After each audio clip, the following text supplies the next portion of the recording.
Like say to you, good morning, YouTubers, or correction, good afternoon. Okay, you know what? I was watching a glimpse of the fentanyl crisis, like the Senate, the U.S. Senate was discussing about fentanyl crisis, how bad it is. You know what though? That I'm gonna tell you that it is a lot worse than the crack pandemic and the meth pandemic of the 1980s and 90s. But I'm gonna tell you for a start about the crack pandemic. Okay, I'm gonna tell you that's hit close to home. Okay, and I'm gonna tell you what though, that I remember the beginning of the crack pandemic. It happened. Well, what I remember it started around '86. It's sad to say that my father, who'd been a chronic drug user all his life, started smoking crack cocaine. And I'm gonna tell you right there, it made him a lot worse to a point that he made the entire family homeless again. But as for me, I was working for the U.S. Forest Service and the Conservation Corps around that time. So I was away from home. That would have my family homeless because of my dad's chronic drug use. That means that my mom was on welfare and also had a brother who was on SSI disabilities and that he just smoked most of it up. And my family was starved and held homeless. And guess what happened? I became a family breadwinner. Okay, I took care of my family as best as I can. Okay, all that I did is kept them fed. Okay, then as they moved from hotel to hotels, or correct, motel to motels. Okay, I'm gonna tell you what though, that that when I was visiting my relatives in LA in the late '80s, okay, like around 1987, I had seen the community that I once grew up in has changed. People have changed.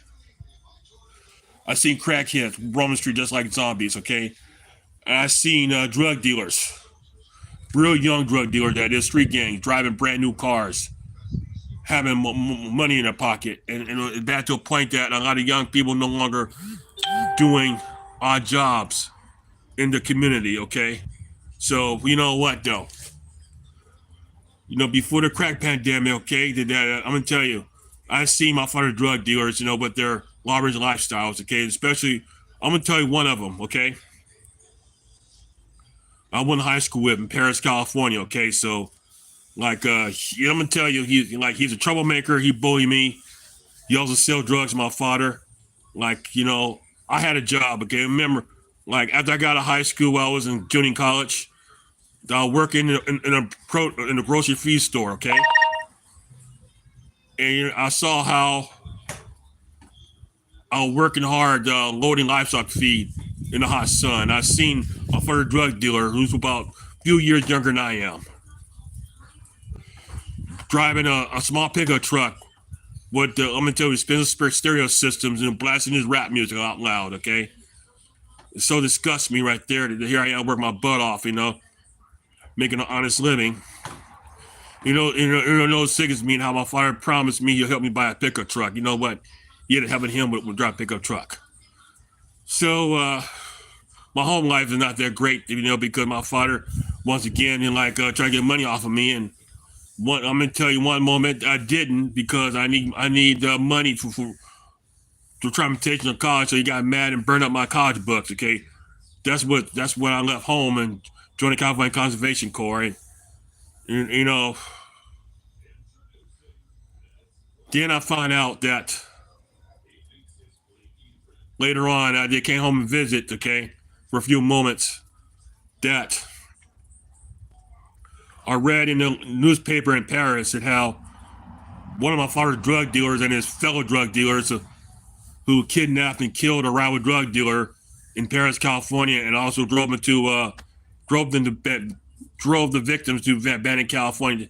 Just like he killed one of them, and the rest of them survived. And so, yeah, you know what? You go ahead and Google it. Okay, it's right there. Okay, you know what though? That he been sentenced to life in prison. Okay, you're doing prison for life, and to me, that's justice right there. So, for me, a family, you know what though? That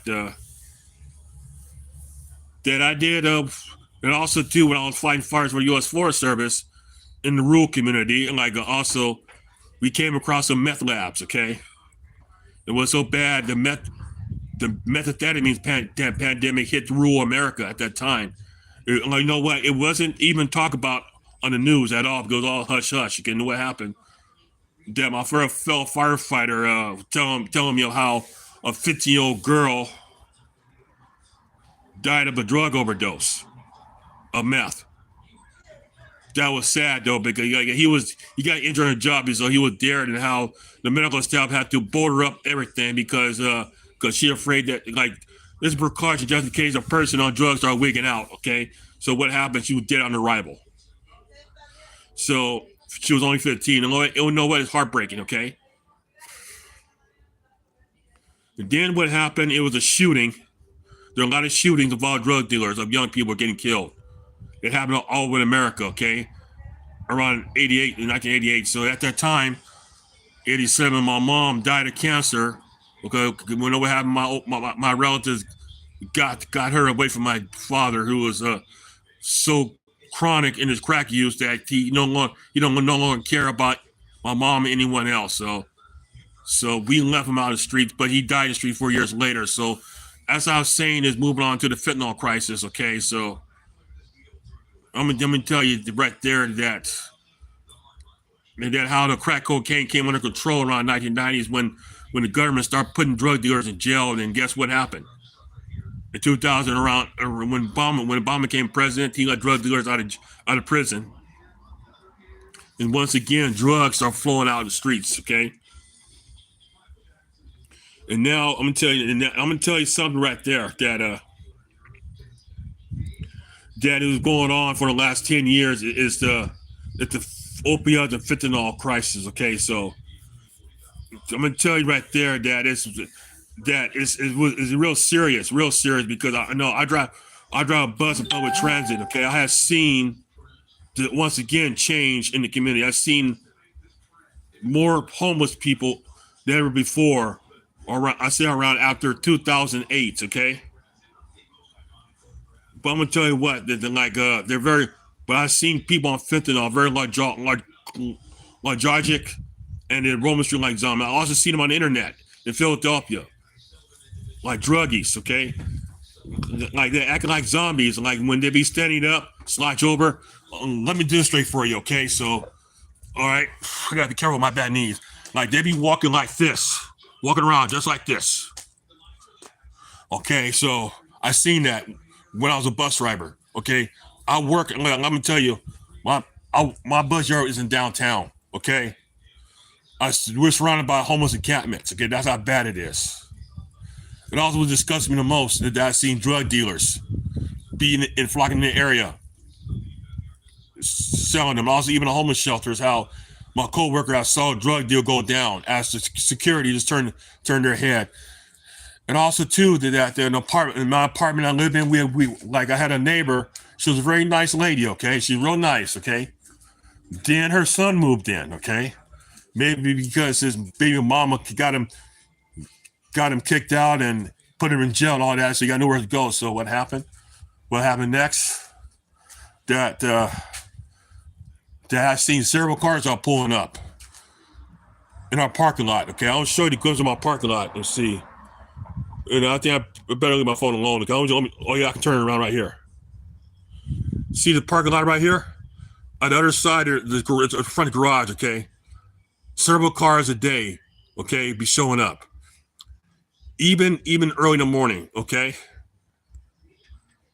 You know, it's so strange is that you got their drugs on my street, but not. There used to be many of them. Okay, they all showed up over here in my apartment. Okay, their cars be blocking the driveway. They're double park. Okay, I'm gonna tell you when I go to work early in the morning, like especially on payday, I buy groceries and stuff for my family, and when I come back before I go to work,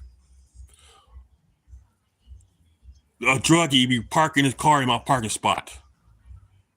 Okay, around 4 a.m. because they keep showing up. Okay.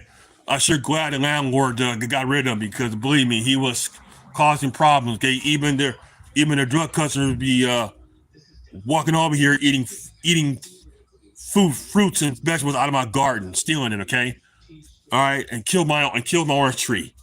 Okay, so what happened? Well, I give up gardening because I'll start gardening again when I buy my own house eventually. Okay, so I'm gonna tell you about the fentanyl crisis. To me, it's not just a street drug dealers doing it. Okay, the big pharmacies also doing it as well. You even got celebrities and their celebrity kids, rich people, where they're dying of a fentanyl overdose, and that's how bad it is. Okay, the fentanyl crisis does not affect poor people; it affects everybody. Okay, I'm gonna tell you that is horrible. I'm gonna tell you right there that the fentanyl is going through our U.S. border right now. Okay, because if migrants can go through, guess what? They're going through drugs, fentanyl. Okay, I'm gonna tell you when I used to work in the Forest Service. Okay, that like they have mules. They carry drugs in their backpacks. Okay, right across the border, and like you go to the meeting point, Nurse City, only a few of them get caught. Okay, because I used to work in the mountains. I'll be seeing people walking in the middle of the wilderness. Okay, I even rescue some. All right, so I'm gonna tell you about the City Camille. I know about the Jelly Roll. Like he was a drug dealer. Okay, now he regret what he did. Okay, all right. So let me tell you, he damaged his community. Even his family members are doing fentanyl right there. Okay, so I'm gonna tell you,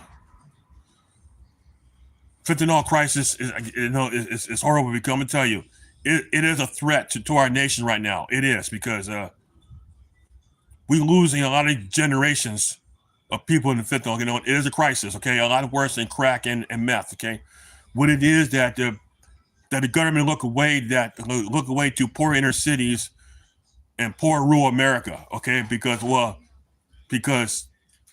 take fentanyl out. I'm gonna tell you, fentanyl is affecting everybody. Okay, I'm gonna tell you, even the middle class and the rich class. Okay, there's news about that. So I'm gonna tell you, my opinion is the best way to hit the fentanyl, try to control the fentanyl crisis. Okay, first of all, we gotta close the border. Okay, have stronger border laws. Okay, enforce the laws in the books. Okay, stop the border crossing. Okay, that's one.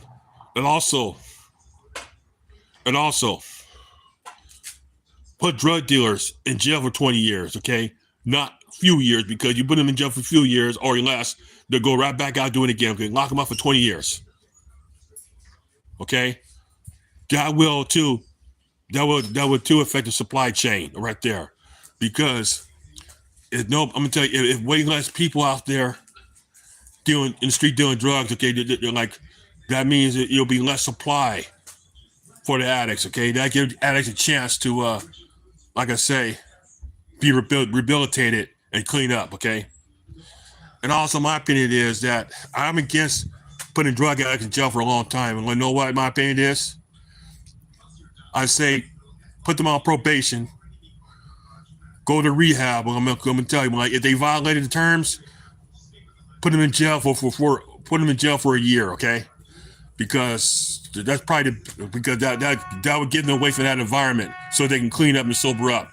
All right, so I'm gonna tell you, it is very personal to me because I'm gonna tell you about my father who died doing drugs. I'm gonna tell you, it affected me and the rest of my life and my family too. Even though my son life to live a successful life, it still hurts. Okay, because I'm be honest with you, my life would have been different if it didn't happen. Why? Because I would have more responsibility because I would have a better start in my young life. Okay, all right, so because it took me years to catch on, but I'm gonna tell you right now, I'm a 58-year-old retiree with a pension. Okay, but truth is, I had a late start. Okay, because I would own a house by now, I would have done better. Okay, but I'm gonna tell you because I sacrificed myself to take care of my siblings. Okay, all right, so I'm gonna be honest with you, I hate drug dealers. Okay, You know, I do. But I'm gonna tell you, even Joey Rowe, who dealing drugs, well, he don't deal drugs anymore. He recovered did, but gotta remember too that I still show resentment towards him because I'm gonna tell you, you gotta remember about drug dealers that they kill more people than bullets. Okay, they kill a lot of people with their poison. Okay, all right. So they did kill a lot of people. All right, so they even killed my own father. Well, I'm gonna tell you because some people say, well, the drug dealer did not kill your father. He did. Okay, yeah, you know, you gotta remember too that they did. Okay, it's like, for example, it's like giving a suicidal person a gun to shoot himself with. So that means that's still murder. Okay, all right. So because drug use is slow suicide. That's all it is. All right. Then I'm gonna tell you because the people who I grew up with died doing drugs. Okay. My high school friend, I would talk about it on the phone a while back. Okay, that he would talk about those who died doing drugs. Okay, when they're young, and some died doing it now. I'm gonna tell you about my father. Okay, he died of a drug overdose at age 54 because there's gonna be a time. Because most cases, drug addicts don't make it to drug old age. Okay, you know why? Because the body will reach a certain age can no longer withstand that type of poison in their body. Okay, so but you know, like you say, you know too that I'm 58 years old. Okay, that so far I have the only health issues I have is the problems in my joints, in my spine. Okay. Because I do have high blood pressure, but the truth is it's hereditary because I dealt with that when I weigh 180 pounds. I got to be on medications to control it. Okay, so I'm gonna tell you that's the reason why if I be on medication with blood pressure, that means I won't have a stroke. Okay, because or other problems. Okay, involved about high blood pressure. Okay, because it would do damage to your organs as well. So I had to keep taking medications the rest of my life so I can live a little longer and function a little longer. So I'm gonna tell you right there that I'm gonna tell you I'm gonna tell you the fentanyl crisis is more dangerous than mass shootings and a threat to terrorism. Okay, because if we lose our generation to the fentanyl and other drug use, okay, our country will no longer exist. So people, be safe out there and have a very nice afternoon. And God protect us all. Amen.